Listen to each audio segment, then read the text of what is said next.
Nous sommes le 8 juillet 2020.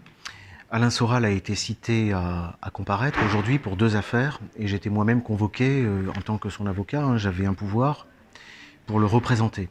Il était poursuivi pour soi-disant des messages sur VK, donc sans qu'on nous apporte du tout la preuve qu'il s'agit bien de lui. Donc ça c'est la nouvelle mode, on ne prouve plus rien maintenant. Tout est fondé sur l'intime conviction, j'imagine.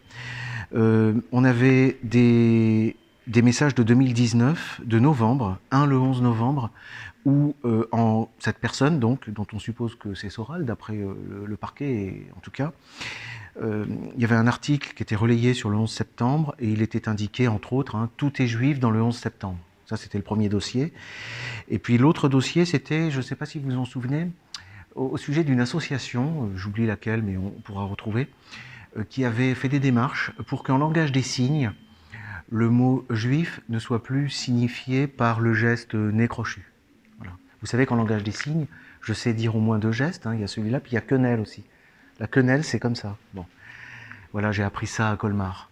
Je ne sais pas si vous vous souvenez. Bon, trêve de plaisanterie. Non, parce que depuis lors, depuis quelques jours, Alain Soral a découvert que Madame Roya Palti, la présidente de la 17e chambre correctionnelle du tribunal judiciaire de Paris, était l'épouse ou au moins l'associée d'un certain Raphaël Palti, qui se trouve avoir des intérêts en commun assez étroits. Hein. Il est administrateur dans des sociétés où Jacques Attali est président. Hein. Il a été administrateur dans la société Positive Planète et il est encore actuellement administrateur dans une autre société. Ça peut se vérifier très bien au registre du commerce et des sociétés. Bon. Alors, et donc, excusez-moi de vous interrompre, quand vous dites épouse ou du moins associée, non, mais c'est-à-dire, non, mariés. on sait qu'ils sont associés ensemble, monsieur et madame Palti, dans une société immobilière. Après, je n'ai pas pu consulter les documents d'état civil pour être certain qu'ils sont effectivement mariés. Ça peut être son beau-frère, je ne sais pas. Mais en tout cas, il y a une communauté d'intérêts. Et donc, il y a un lien entre la présidente du tribunal et Jacques Attali.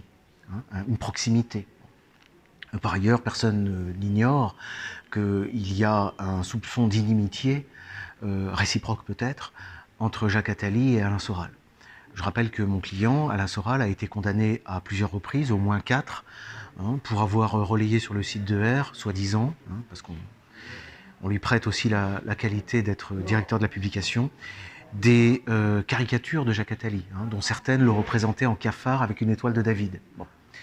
Donc mon client m'a prévenu tout à l'heure qu'il avait hier déposé une requête en récusation auprès du premier président de la Cour d'appel de Paris, puisque il y a un fort soupçon, en tout cas le soupçon est très net de la part de mon client, sur la partialité de la magistrate. Voilà. Donc, et vous savez que le premier devoir de la justice, hein, c'est rappelé dans la Convention européenne des droits de l'homme, c'est de rendre une justice impartiale. Bon. Donc j'ai fait part de ces informations-là, et dans la déontologie des avocats, le magistrat peut, en conscience, hein, s'il estime qu'effectivement il n'est pas certain de pouvoir juger en toute indépendance et en toute impartialité, il peut se déporter. Hein, c'est le terme consacré, ce qu'a rappelé le procureur de la République. Bien. Donc Madame Palti ne s'est pas déportée.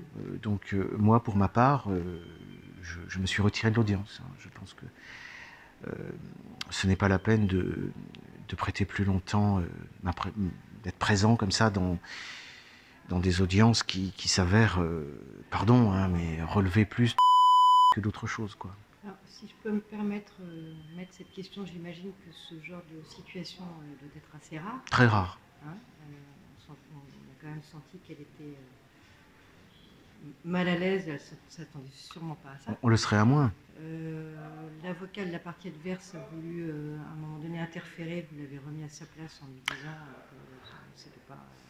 Non, mais c'est-à-dire que les parties civiles, c'est surtout si vous voulez, pardon, je vous coupe, mais surtout les avocats qui représentent les intérêts collectifs ne savent pas où est leur place. Parce que vous avez l'intérêt particulier, c'est l'avocat, vous avez l'intérêt général, c'est le parquet, et longtemps dans notre pays, il a été interdit de plaider au nom d'un intérêt collectif. En l'occurrence, l'intérêt collectif, c'est la lutte contre le racisme et l'antisémitisme. Bon. Et les avocats qui prétendent lutter défendre la lutte contre l'antisémitisme, ne savent pas où sont leurs limites, hein, et ils se croient tout permis en réalité. Donc moi-même, je ne sais pas quelle est leur place, mais en tout cas là, il n'était pas à sa place. Donc effectivement, je l'ai sorti de cette place-là.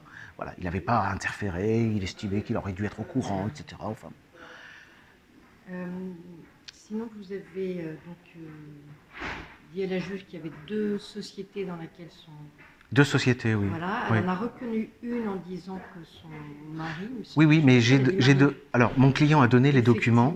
On a le document du registre du commerce et des sociétés, c'est Positive Planète, hein, la société dont Jacques Attali est président.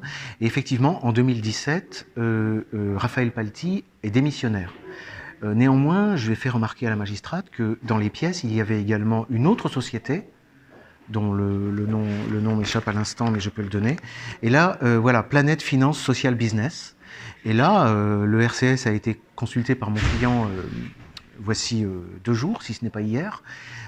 Et Raphaël Palti apparaît toujours comme administrateur, aux côtés de Jacques Attali, président. Bien. Et donc effectivement, à ce moment-là, la présidente, Roya Palti, a estimé que peut-être que le registre du commerce des sociétés n'était pas à jour.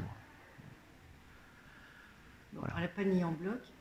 Elle n'a pas aidé. Bon, enfin, en tout cas, vu le contexte, moi j'ai estimé que, vu le plan sur lequel se situait d'un coup comme ça, sans que je l'ai voulu d'ailleurs, hein, moi je ne faisais qu'informer la magistrate au début de l'audience, ça me semblait normal, que j'avais moi-même été informé d'une requête en récusation. Bon.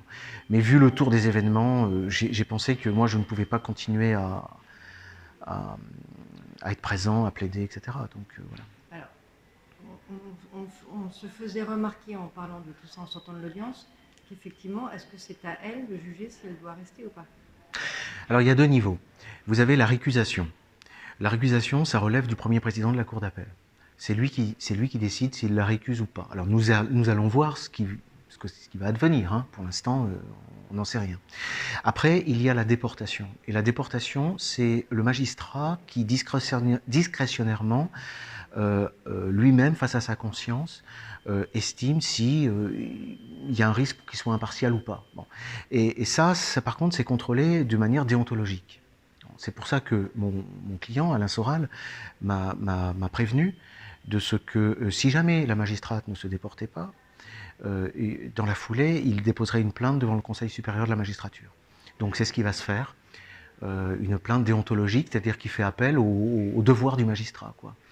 Parce qu'effectivement, il est du devoir du magistrat de se déporter, hein, s'il a lui-même ne serait-ce qu'un doute, ou au moins de consulter, de prendre conseil. Enfin, voilà où nous en sommes, quoi.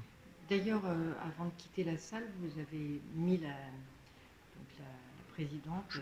Oui, j'ai pu faire cette remarque par rapport à la conscience, oui. Par rapport à sa oui, bah oui. Voilà. Enfin, en tout cas, moi, ma mission est de défendre Alain Soral, de défendre l'association et le site Égalité et Réconciliation. Et bon, je n'ai fait que mon devoir pour l'instant. Hein, voilà. Franchement, alors moi par contre, j'aurais été en guerre avec ma conscience si j'avais laissé passer tout ça, si j'étais intervenu à demander à mon client de retirer sa requête, qu'on ne pouvait pas comme ça heurter une magistrate. Non. Alors, j'ai une question de néophyte à vous poser. Est-ce que le procureur a son mot à dire dans ce genre de cas ou pas du tout? Non, je crois pas. Non. D'ailleurs, c'est le procureur qui a rappelé au magistrat son devoir de se déporter. Hein. Ouais. Bon, intéressant en tous les cas. Merci, maître. Merci à vous. À bientôt. On vous tient au courant.